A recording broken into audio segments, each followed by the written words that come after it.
What's up, strong people? Coach Dennis here from Train Athletic, coming at you early on this Friday morning. The sun isn't even up yet, but what the heck, it's never too early to talk about building muscle. So you may have seen on my recent post on Instagram or Facebook that here at Train Athletic, we're launching a 90-day muscle building challenge. We've done some nutrition challenges in the past, and I think this is going to be the best one yet. So before we dive into the details of that, I just want to talk real quick about muscle building. So a lot of people don't know, other than building muscle looks cool, but we don't really know what's realistic, right? So talking about muscle, there's some good information out there. I'm going to put some links in the comments about thoughts that other leaders in this industry have about what is realistic. So here is a couple guide points that I found useful, and I think that will really kind of map out your plan going forward, no matter what kind of training you're doing. So first of all, it's important to know really what's possible naturally. We're talking about natural bodybuilding here, or even just natural strength training. I don't have any information on that other route, so if you're looking for that, find somebody else. But so how much is possible to actually build in your life naturally?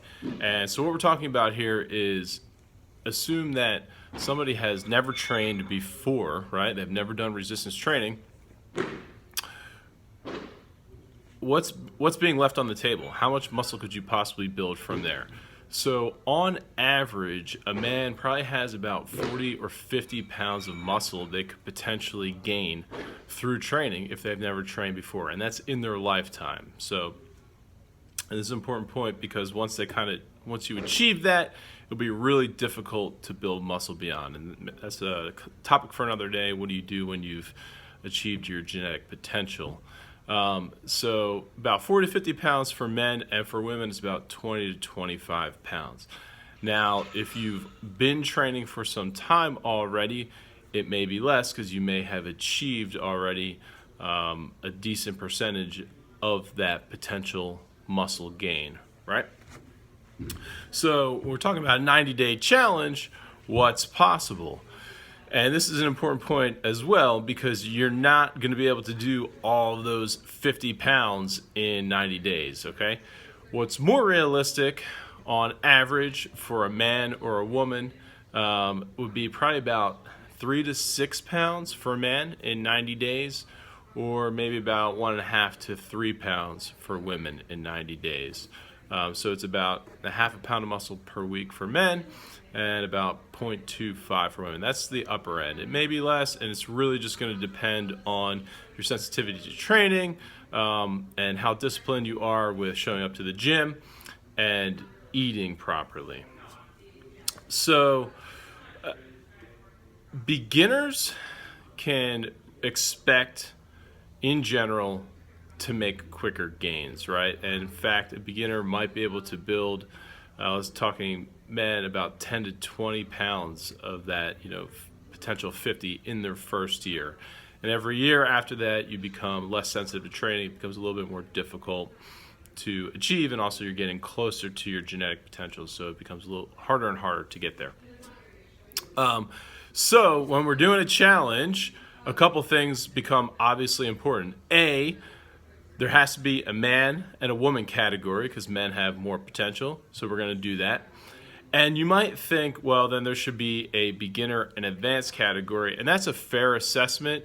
And if we had a big enough population doing it, I might even consider that. But here's the thing. I think it's a pretty even playing field, because the advantage that more advanced people have is that they have already established good habits, right?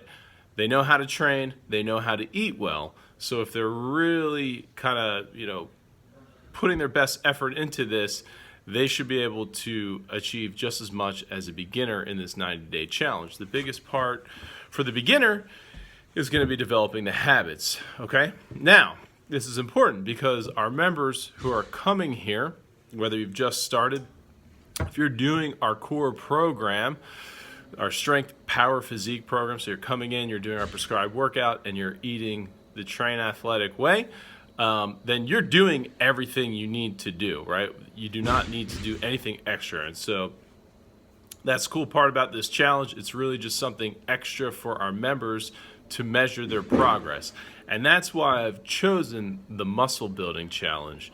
A very important idea for us here is to get away from the idea of the scale being the end-all measurement, right? The scale can be a useful tool, but if you're starting a strength training program and you're stepping on the scale every day hoping to see it go down, you're probably going to get frustrated and even question if you're making any progress or if anything's working, right? So here's the deal with the challenge.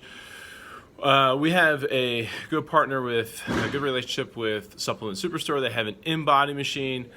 They're pretty accurate machines. There's some good research that shows they're about as accurate as you could hope for. Let's put it that way. There's no perfect system for measuring actual body content, muscle mass, fat mass. The only perfect measurement is if you're dead and we cut you open and look at it. Okay, but these are about as accurate as you can get.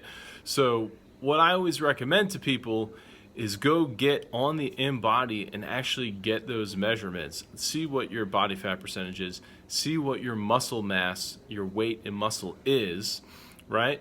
Do that on day 0. Train hard.